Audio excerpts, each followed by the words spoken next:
Hi, my name is Erin. I'm a Sediment Lab technician. Last name is spelled Lysne. And behind me is Sally, and that stands for Sediment Analysis Laboratory Instrument. And she is the robot we use to help weigh our samples. This is a humidity and temperature controlled enclosure. Right now we weigh down to 1/10,000th of a gram, so it's very important to keep ambient humidity, especially in the late summer, fall season when the air gets really humid.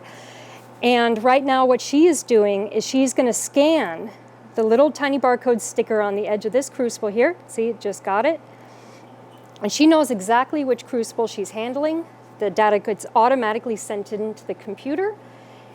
And right now she's going to bring it over to the scale, again, down to 1/10,000th of a gram. That's 4 decimal places for the very lightest samples that we process. But a lot of this is the modern legacy of Mount St. Helens. The lab originally got started to help document all of the sediment that was coming down the Toutle River from the debris flow and the lahars from the 1980 eruption. And so this is kind of an example of one of the little dishes filled with North Fork Toutle sediment. You see there? And we run about 7,000 samples from all over the country annually, but a lot of them really do come from the North Fork Toutle. Right now she's the only robot that works in a sediment laboratory. It's really big for helping us do multitasking. It saves us a lot of time and keeps us very, very productive. But it also just ensures quality assurance. It guarantees that every single sample is handled with the utmost care. They're handled for the exact same amount of time in the exact same way. And robot arms are steadier than human arms. And so it ensures that every dish and every tiny little sample is handled with the highest quality assurance possible. Some people might just hear sediment and think it's just dirt. Why is it so important? By looking at the amount of sediment that's coming down the North Fork Toutle, for example, we can see how much is being deposited along the river bottoms, because when you have a large amount of sediment coming down the rivers, it can really, really dramatically impact things like flood risk. As more and more sediment is coming down the river and settling on the bottom or just displacing water as it's being suspended, the 10-year flood can be what the 150-year flood can look like. And so we send a lot of our data to the Corps of Engineers, and they use it to help protect the communities on the lower ends of the North Fork Toutle, the Cowlitz River, and the Columbia River. And it's to really help ensure those people stay safe. I think when the 1980 eruption itself actually happened, I think we saw some of the sediments from that stretch for miles even into the Columbia. Yes, a lot of it, as it stays suspended, especially the very, very fine material, can really travel for many, many miles. And eventually, as it settled out in the Columbia, it weighed everything down, finally settled out, and it really impacted the shipping transit through there, enough where they actually had to stop the transit for loading it. It was very expensive for the companies trying to get their cargo through there, and it helped the Corps of Engineers understand, okay, we need to start dredging operations immediately.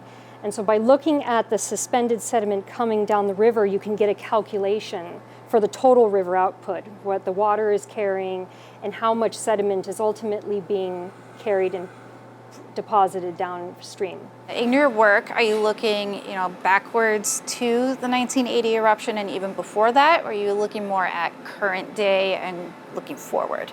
It's both current day and the 1980 eruption, because around 1 million tons annually, sometimes even more depending on precipitation, snowmelt, and things like that, it's still coming down the Toutle River to this day. So Sally really helps carry on the modern legacy of Mount St. Helens in her work weighing these samples, because in the eyes of the SED lab, the events of that day never stopped. It's all still coming down at a continuous rate, even all 45 years later. So can you give us an idea of, in the 1980 eruption, just how much sediment and material moved off the mountain that we're talking about? Okay, after the 1980 eruption, 3.3 billion cubic yards of sediment were displaced. So, of course, the mountain ejected everything in the lateral blast and the subsequent lahars that came down. And where else does it have to go but down the Toutle River? When you're talking about an amount of that magnitude, it's a little mind-boggling. And yes. Now it's a little bit less surprising that we're still seeing it come down today. Mm-hmm. because it was such loose material and there really isn't a lot of, in the grand scheme of things, plant life and other things that can help hold a lot of that together. The pumice plains and the sides of the Toutle Valley, everything is still very, very loose. And so any amount of rain, any amount of snowfall, it really picks up those little grains of varying sizes, brings it down into the Toutle River, and that is where it continues its journey on. You just mentioned grains of different sizes. You know, I see next to Sally here, we have some samples of different sizes. Have you been able to discern how those different sizes of sediment particles actually impact the environment? The larger particles obviously weigh a little bit more, and so we can get an idea by how many of the larger grains the rivers are carrying. We can calculate things like the total output for the river and see how much material is being deposited on the river beds around these areas. And the more large grains we see, the more of the flood risk that we're going to have because it's displacing more of that water. Was there something surprising that you've learned through your studies? The most surprising thing is the total impact of sand. You think small grains of sand, why would it be so significant? But learning about, again, the flood risks and how it impacts the environment, and just being able to look at grain size and playing with sieves all day and working with the material hands-on. I love the hands-on aspect of this job, but the most surprising thing was just the significance of sand and what a truly big deal is. Looking at how the sand has traveled and deformed the landscape over time, and how the pumice plains right underneath the crater have changed so much over the years. My field partner and I, Tammy, we do surveys that go over cross sections. We get GPS points, and it shows the entire geomorphology of all the sediment and how it keeps moving and changing all these years later. It's so dynamic. It was so much more than I ever could have imagined. It makes my day. You know, I think a lot of times people forget to think about our environment as something that is constantly changing and evolving right under our feet while we're not even noticing it. And so how much have you seen Mount St. Helens and the surrounding landscape change just in the time since you started working here? Oh, absolutely. I mean, just months and one rain event can change a lot out there. It can change how much sediment is deposited, how much it can be scoured away and eroded in certain areas.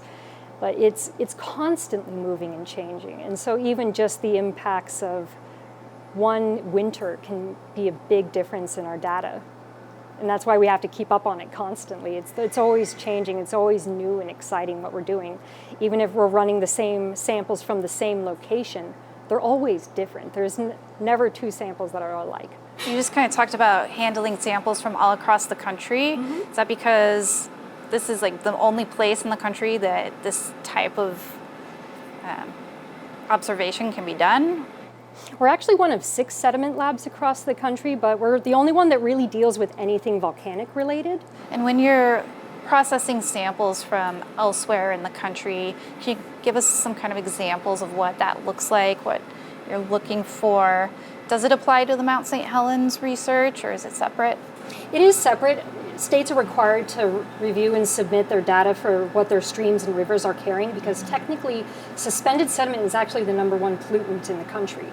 And so states are required to submit data from their streams and rivers to the EPA or to their state boards. And so they send us their samples, we process them, get them the weights of the suspended material in all of their samples, and then they are able to submit them to the people that need to have them.